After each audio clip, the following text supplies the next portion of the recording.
আসসালামু আলাইকুম। আশা করছি আপনারা সকলে অনেক ভালো এবং সুস্থ আছেন। তো আজকে আমি দেখাবো ইমেজকে কিভাবে আমরা বাল্ক অ্যামাউন্টে কম্প্রেস করতে পারি। অর্থাৎ আমরা যখন একটা ওয়েবসাইট তৈরি করি, ওয়েব ডিজাইন করি, তখন সেখানে আমরা অনেক বেশি পরিমাণে ইমেজ ইউজ করি। তো এই ইমেজগুলোর একটা কিন্তু সাইজ থাকে। আমরা আগের একটা ভিডিওতে দেখছিলাম কিভাবে টিনি পিএনজি দিয়ে আমরা এটাকে কম্প্রেস করতে পারি। বাট ধরেন কোনো কারণে আপনি টিনি পিএনজি দিয়ে বা অপটিমাইজিলা এই ২ টা ওয়েবসাইট দিয়ে আপনি অপটিমাইজ করেননি। সো এখন কি করবেন? এখন একটা প্লাগইনের মাধ্যমে আমরা এটাকে অপটিমাইজ করতে পারবো। এতে আপনার ওয়েবসাইটের স্পিড অনেক বেড়ে যাবে। পাশাপাশি আপনার ওয়েবসাইট স্মুথলি রান করবে। তো আমরা আগে দেখে নেই যে আমাদের যে প্লাগইনটা আছে সেই প্লাগইনটা আসলে কোন প্লাগইন, ঠিক আছে? এটা হচ্ছে WP অপটিমাইজ। এটা দিয়ে আপনি শুধুমাত্র ইমেজকে অপটিমাইজ না আরো অনেক কিছু করতে পারবেন। যেমন এই যে WP অপটিমাইজ লিখে সার্চ করলেই সাথে সাথে চলে আসবে। দেন ধরেন আমার এটাকে ইনস্টল করা আছে। সো এখান থেকে আমি সেটিংস অপশনে চলে যাব। সেটিংস অপশনে চলে গেলে আপনারা এখানে অনেক কিছু করতে পারেন, ঠিক আছে? আপনার ক্যাশ ফাইল এখান থেকে ডিলিট করতে পারেন, আবার ইমেজকে অপটিমাইজ করতে পারেন, ঠিক আছে? এতে আপনার ওয়েবসাইটের লোডিং স্পিড অ্যান্ড অপটিমাইজেশন সবকিছুই বেড়ে যাবে। সো আমি আজকে ইমেজের শুধুমাত্র দেখাবো। সো ইমেজ অপশনে আমি ক্লিক করলাম এবং ইমেজকে আমি অপটিমাইজ করব। এখানে অটোমেটিক্যালি অপটিমাইজ এটা একটা সেকশন আছে। আপনি এটাকে অন করে দিলে ফ্রিতেই নতুন যখন কোনো ইমেজ আসবে সাথে সাথে সে অটোমেটিক অপটিমাইজ করে নেবে। আর এটা যদি অফ করে দেন তাহলে হচ্ছে ম্যানুয়ালি আপনাকে অপটিমাইজ করে দিতে হবে। সো আপাতত আমি আপনাদের দেখানোর জন্য এটাকে অফ করে রাখতেছি। আর নিচে যে অপশনটা আছে show compression meta box on images dashboard media page, তার মানে মেটা বক্সের মধ্যে যে কম্প্রেশনটা আছে সেখানের মধ্যেই আমার এইটা আর কি শো করবে, ঠিক আছে? এই অ্যাডঅনসটার যে ফিচার আছে সেটা ওখানে শো করবে। ওকে।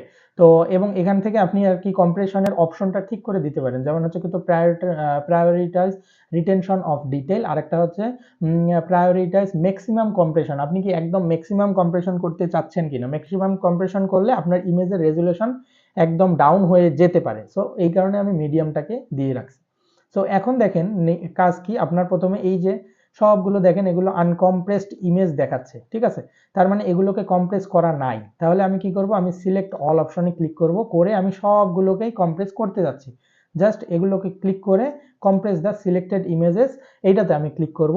ক্লিক করলেই এ কিছুটা টাইম নেবে এবং একটা একটা করে ইমেজ সে এইভাবে করতে থাকবে, কম্প্রেস করতে থাকবে এবং আপনাকে একটা ডাটা শিট দিয়ে দেবে যে আসলে কতগুলো ইমেজ পেন্ডিং আছে, কতগুলো ইমেজ কমপ্লিট আছে। যেমন দেখেন এর বলতেছে যে 49টা ইমেজ পেন্ডিং, এখন ঠিক আছে। এখন দেখেন ইমেজেস কমপ্লিট 56টা।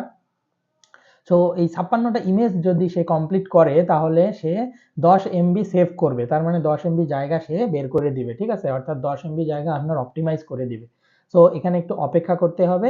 অপেক্ষা করলেই আপনার এই কমপ্লিটেড ইমেজগুলো পেন্ডিং থেকে কমপ্লিটেড হয়ে যাবে এবং ধীরে ধীরে আপনার এই যে এখানে সাইজটা এটা আপনারা দেখতে পারবেন এবং বাকি যে লকটা এটা পুরোটাই আপনারা দেখতে পারবেন। সো এভাবেই কিন্তু WP অপটিমাইজ দিয়ে সহজেই বাল্ক অ্যামাউন্টে ইমেজকে কম্প্রেস করা যায়, ঠিক আছে? সো আমরা একটু অপেক্ষা করি এবং ততক্ষণে এটা কম্প্রেস হতে থাকুক। তো দেখেন এখানে কিন্তু আমাদেরকে দিছে যে 98টা ইমেজকে তারা অপটিমাইজ করছে এবং 19.24 এমবি তারা সেভ করছে, ঠিক আছে? জাস্ট এটাকে ক্লোজ করে দিলাম। তাহলেই কিন্তু এভাবে আমরা বাল্ক অ্যামাউন্টে করে নিতে পারবো। অ্যান্ড বাল্ক অ্যামাউন্টে করে নেওয়ার পর পরবর্তীতে আপনি একটা করে ছবি যখনই আসবে সাথে সাথে যদি আপনি সেটাকে কম্প্রেস করতে চান তাহলে জাস্ট এই অপশনটাকে ওপেন করে দিবেন। ওপেন করে দিলেই কিন্তু হয়ে যাবে। এখানে আর কোনো সেভ বা কোনো কিছুই করতে হবে না। এটা অটো কিন্তু সেভ হয়েই থাকবে। তো এভাবেই আপনারা কিন্তু WP অপটিমাইজকে ইউজ করে আপনার ইমেজকে কম্প্রেস করতে পারেন এবং এর ফলে আপনার ওয়েবসাইটের স্পিড বেড়ে যাবে। আর পাশাপাশি এখান থেকে WP অপটিমাইজকে ইউজ করে আপনি ইমেজ আপনার ওয়েবসাইটের স্পিডেরও কিছু কাজ করে নিতে পারেন। সো ভালো থাকবেন, সুস্থ থাকবেন। ধন্যবাদ।